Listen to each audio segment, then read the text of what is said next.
Hello everyone, আমি তোমাদের good morning বলছি। আর এখন বাজে সকাল 8টা। আজ আমি একটু বেলা করেই ঘুম থেকে উঠেছি। 8টার সময় ভিডিওটা স্টার্ট করলাম। আর এতে বালিশ লেখা দেখতে পাচ্ছ, বস্তাটাই না, বালিশ নাই, এতে আছে পাতা। কারণ আমি এখন এগুলো দিয়ে রান্না করছি, কদিন এগুলো দিয়ে করে ফেলি।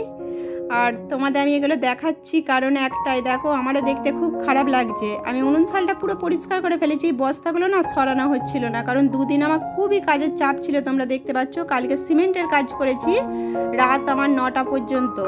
তাহলে কখন ওগুলো করবো বলো? একটা টাইম তো চাই। সেই জন্য আজকে ভাবলাম যে রান্নার পরে ওগুলো আমি লেগে যাব, একবারে পরিষ্কার করে ফেলবো। বেশ ভালোই ওখানটা নোংরা হয়ে আছে। আর তারপরে চলে এসেছি আমি ছাদে। আর ছাদে এত আজকে রোদ, তোমাদের কি বলবো, এত রোদ না, এই পা পোঁছাগুলো আমার 2-3 দিন শুকাতে লাগে। একটু ভালো করে না শুকালে নষ্ট হয়ে যাবে। আর আমার মেয়ের ডোরেমনটা দিয়ে দিলাম, দেখতেই পাচ্ছ ডোরেমনটা আজকাল হলেই শুকিয়ে যাবে। আর এই যে মালগুলো, এগুলো একদম সকালে আমার বড়মশাই দিয়ে গেছিলো ছাদে, ওগুলো শুকিয়ে গেছে। হালকা হালকা একটু আছে, ভেতরে দিয়ে দেবো, তাহলেই হয়ে যাবে। বিশাল না ছাদে ফেলে রাখি না, একদম কট করে ফেলে রাখলে কি হয় জানো তো, আমি দেখেছি জিনিসগুলো নষ্ট হয়ে যায়, গার্ডার কেটে যাচ্ছে। সেই জন্য হালকা আধ ঘন্টা ভেতরে রাখলেই আমার শুকিয়ে যাবে। আর বাকি যে কটা ছিল সেগুলো দিয়ে চলে এলাম। 2-3 বার করে তো কাঁচা হয়, একবার তো কাঁচা নয়। আর তারপরে চলে এসেছি আমি রান্নাঘরে। ওখানে রান্না করতে যাব বলে সব মাল সাজিয়ে নিচ্ছি। দেখো এগুলো আমি রাত্রি সাজিয়ে রাখি, কালকে হয়ে ওঠেনি বলে আমি রাত্রে সাজানো হয়নি, আজকে সকালে চলো সাজিয়ে নিয়েছি। আর বালতিতে সব মাল আমার রাখা আছে গুছিয়ে, একদম রান্না করি আর বালতির মধ্যেই রেখে দিই। দেখতে পাচ্ছ আমাকে কিন্তু এই জন্য বেশি মাল বইতে হচ্ছে না। আর এই পাশে যেগুলো দেখতে পাচ্ছ ওগুলো সব আমার কৌটো, রোজের ধুই কৌটোগুলো, ওগুলো সব রান্না করে এসে গুছিয়ে ফেলবো। আর ছাদ থেকে যে মালগুলো পেরে এনেছিলাম ওগুলো আমার পাশের চিকচিকিতে রাখা আছে, কারণ আমি ঘরের না খাটের ওপর কোনো মাল রাখি না, ওই দুয়ারেতে চিকচিকির মধ্যে রাখি। ঘরের ভেতরগুলো আমার নোংরা হয়ে থাকলে খুব বাজে লাগে। আর এখানে চলে এসেছি এবার রান্না, দেখো যেন মনে হচ্ছে পিকনিক করছি। আর একটু নোংরা নোংরা হয়ে আছে বলে একটা চিকচিকি পেতে ফেললাম। আর আমি এমনিও ভুঁইয়ে তো সবসময় বসি না, আমি সবসময় চিকচিকি ব্যবহার করি, চিকচিকি বলো আসন বলো।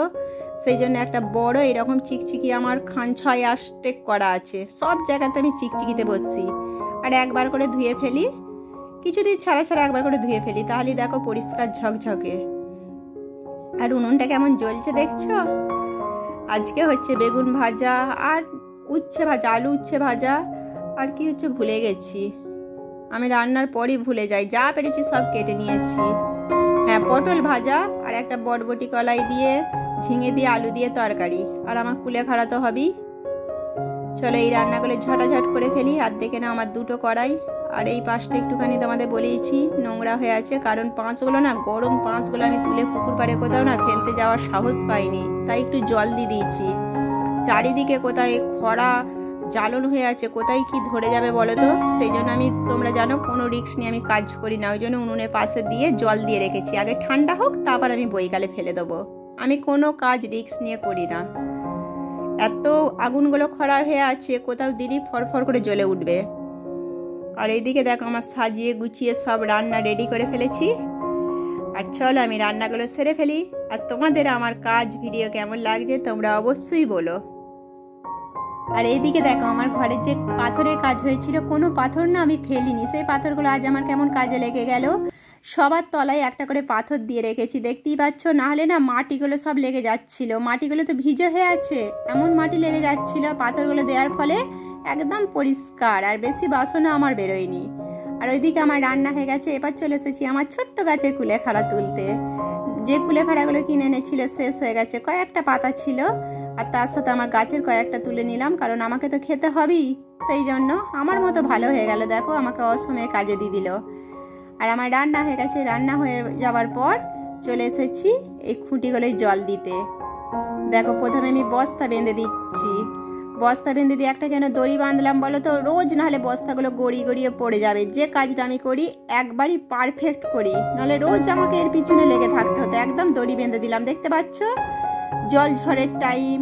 আর এটা গড়ান জায়গা, গড়িয়ে পড়ার আর আমার কোনো চান্সই রইল না। এরপর একে আমি এইভাবে 10 দিন জল দেবো। তাহলে কাজটা কেমন সেফটিক হলো বলো তো। এই জিনিসটাকে নিয়ে না হলে আমাকে দিন রাত সেই লেগে থাকতে হতো। একটা কাজ করলাম একবারে।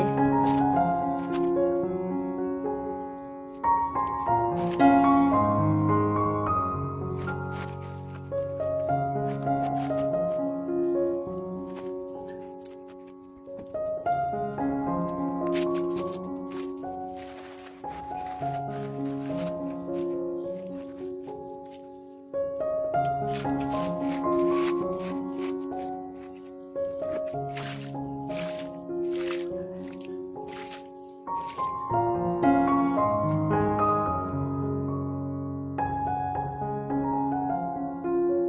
এই যে বসেছিলাম এইগুলো সব একটু হালকা শুকোতে দিয়েছিলাম হালকা, আর এখন হয়ে গেছে বৈকাল, এগুলোকে গুছিয়ে একবারে রেখে দিচ্ছি। এইগুলো ছিল আর কয়েকটা ছিল, সব আমি তুলে ফেলেছি। আর এরপর চলে এসেছি আমি উনুন সালে। আর এগুলো কি গোছাচ্ছি জানো তো, ভাত, কয়েকটা ভাত পড়েছিল, সেই ভাতগুলো তুলে নিলাম, কারণ ভাতগুলো আর ঝেঁটা দেবো না। আর এরপর উনুন সালটা আমি একবারে গোছাতে লেগে গেছি।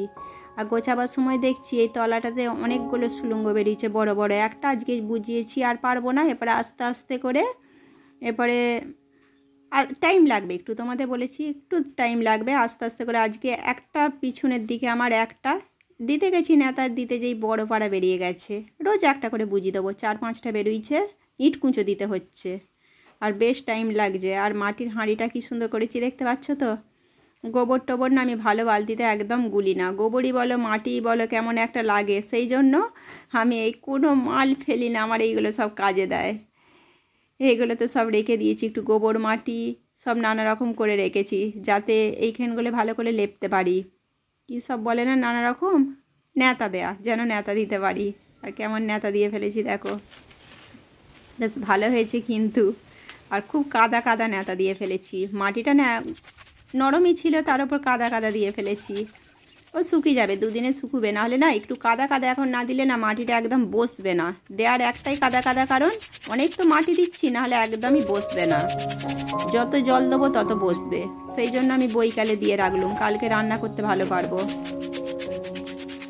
আর এই উনুনটা আমি করেছিলাম একটা শখ করে, হয়নি, একটা কি বলে সিমেন্টের টবের মধ্যে, কিন্তু একদমই জ্বালাতে পারিনি, ওই হুচুক করে ফেলেছি আর জ্বালাতে পারিনি। আবার আজকে বার করে দিলাম, ভাবছি ওর মধ্যে আমি কুলেখাড়া শাক বসিয়ে দেবো।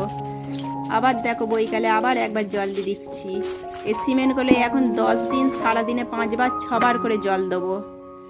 সমস্ত এদিকে আমার কাজ হয়ে গেল। এবার পাপোচ টাপোচ সব ধুয়ে দিলাম। এবার চলো একদম গা ধুয়ে ফ্রেশ হয়ে নেবো। সারাদিন যে গায়ে ধুলো ময়লাগুলো একদম ফ্রেশ হয়ে ফ্রেশ।